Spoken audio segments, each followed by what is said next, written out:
test of, and an opportunity, it seems to me, for Biden, but for also the leadership generally in the United States, and for Americans, more broadly speaking, to reassert and reaffirm their commitment to American democracy and to democratic rule, and to send a very powerful signal, not only nationally, but internationally as well.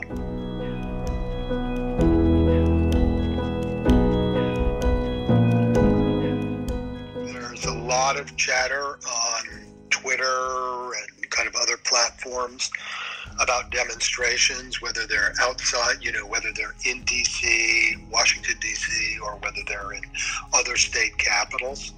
I think it says something that 15,000 National Guard have been called up to provide protection at the Capitol.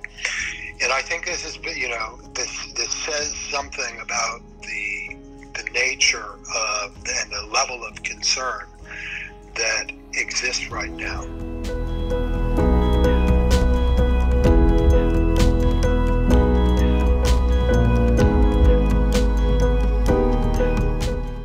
Congress and the law enforcement authorities at the Capitol were very lucky that the group wasn't particularly organized, and they didn't bring firearms to an extensive degree. We'll find out in the next week leading up to January 20th in terms of what happens at the inauguration and what happens at state capitals throughout the United States, whether armed militant groups actually protest carrying firearms. And if there's any confrontation with law enforcement authorities and the National Guard, we'll find out.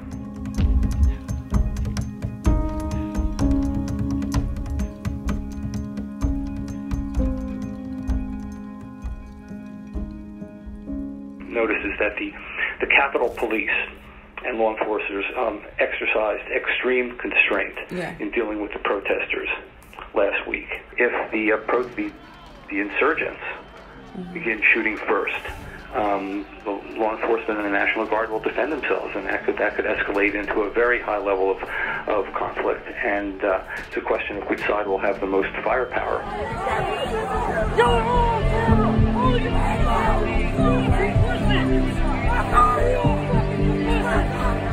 The easiest way to heal it would be for Trump basically to tell his supporters that they behaved inappropriately, and this isn't the kind of United States that he has envisioned.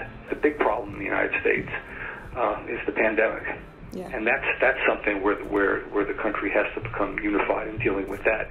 I don't think all of this is going to subside after Joe Biden is inaugurated president, at noon on January 20th. They are mobilized, they're angry, and